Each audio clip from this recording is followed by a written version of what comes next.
We have a factory, a nice governor in our brain, and it's the survival mechanism. It protects us from pain and suffering. The second we feel that shit, our mind says, oh no, this isn't fun. We should back off. We should sit down, find something more comfortable. And there's something about the mind. The mind has the tactical advantage over you at all times. At all times of your life, the mind has a tactical advantage over you. Why is that? It knows what you're afraid of. It knows your insecurities. It knows your deep, dark lies. And it starts to push you away from that shit. It pushes you in a direction that is comfortable. The mind controls everything. So what I realized was that when I was growing up and I was 300 pounds and I got all fat and I got all insecure, I realized that my mind kept taking me in this direction. When things got uncomfortable for me, when I was facing my insecurities, when I was facing my fears, my mind said, oh no, we have the tactical advantage. We need to get you, separate you from this feeling over here. Life's all about feelings. We want the happy feeling. We don't want that feeling of this sucks. Why am I here? And you don't have any, so you can't answer those questions, so you leave.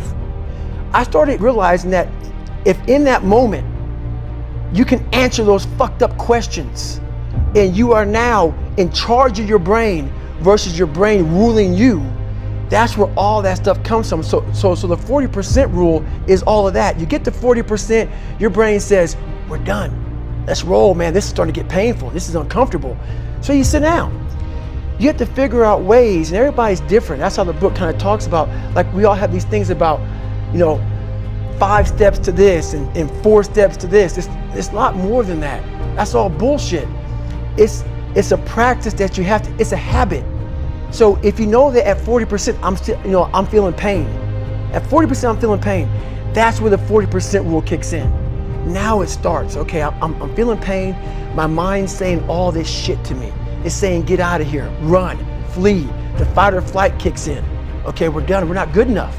It starts telling you all these things. You start to believe it because the mind controls all. This is the time where you have to gain control back of your mind.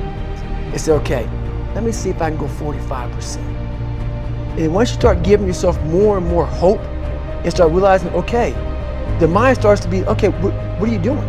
We're supposed to be going right and you're going left. You start then controlling your mind. Start finding more in yourself, and then it goes from 40% to a lot further than that. But that's the start of it though.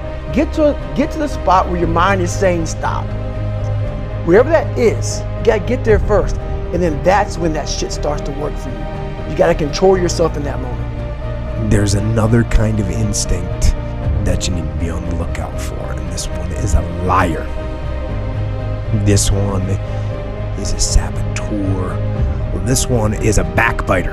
And like the devil himself, he's a shapeshifter. He's gonna disguise himself and make you think he's got your best interest in mind.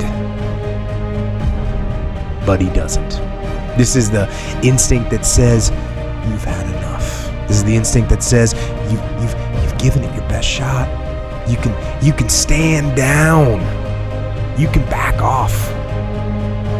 You can take a knee. This is the instinct that says, you can rest now. Do not listen to that instinct. Do not listen. That instinct is a liar and wants to bring you down. That's the instinct that's a defense mechanism. It wants to give you an out, a place to run to, a little place of sympathy, an amnesty, a little place of amnesty where everything is forgiven, where all these failures can gather together in comfort and drown their sorrows in lies and in deception. And they tell each other, and they'll tell you, you did the best you could. No, they'll say the deck was stacked against you, and they'll say it's not your fault. And they'll tell you it's okay to stop. It's okay to settle.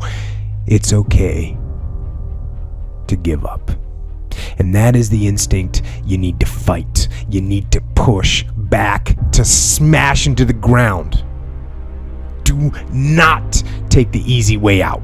Do not give up based on instinct. If you are forced to stand down, to retreat, so that you can rebuild and reattack, so be it. But make that decision based on logic, not on the instinct of surrender and defeat. And you need to train that instinct. Your instinct. Train it to say, get up, go, fight on. And if that is what you become, if that becomes your fundamental reaction to adversity, if that becomes your gut instinct, then you will overcome just about anything that stands in your path. That they have to expose themselves to something that will give them a different vision of themselves. And in addition to that, they have to put themselves in a community of what I call OQP, only quality people.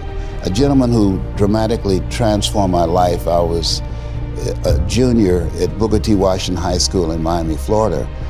And the other kids started laughing, saying, he's Leslie, he's DT. And he said, what's DT? His brother is smart, but he's the dumb twin. And I said, I am, sir. And he came from behind his desk and he pointed at me and said, don't you ever say that again. Someone's opinion of you does not have to become your reality.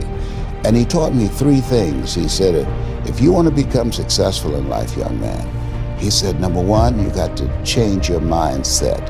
He said, you don't get in life what you want, you get in life what you are. Number two, practice OQP, only quality people. You earn within $2,000 to $3,000 of your closest friends. I found that out. I left all my broke friends. I said, y'all gotta go. Because I used to be so broke, I'd pass the bank and trip the alarm, you know? And the third thing he said, develop your communication skills, because once you open your mouth, you tell the world who you are. He said those are three major things that you want to work on that will liberate you from living in Liberty City, living in poverty and Overtown. It will help to escape out of where you are right now, because I see you watching me and I know you want more. I can see the hunger in your eye. You get hungry by finding something that's you. I believe that all of us are born unique, but most of us die copies. You got to find out what is it that turns you on, what resonates with you. And so the key to that hunger-driven life is a heart-centered life. I didn't do what I'm doing for years because of my programming, because of the culture in which I was raised in. I would see other people with degrees and PhDs and MBAs and credentials I don't have, and I convinced myself I couldn't do it. But Mr. Washington, on that day, we became friends, and he taught me not only someone's opinion of you does not have to determine your reality. He said that you have to work on yourself, and you have to have an unstoppable attitude, and no excuse is acceptable, and you got to make it a priority, a non-negotiable in your life, and hold a constant vision of what it is you want to achieve.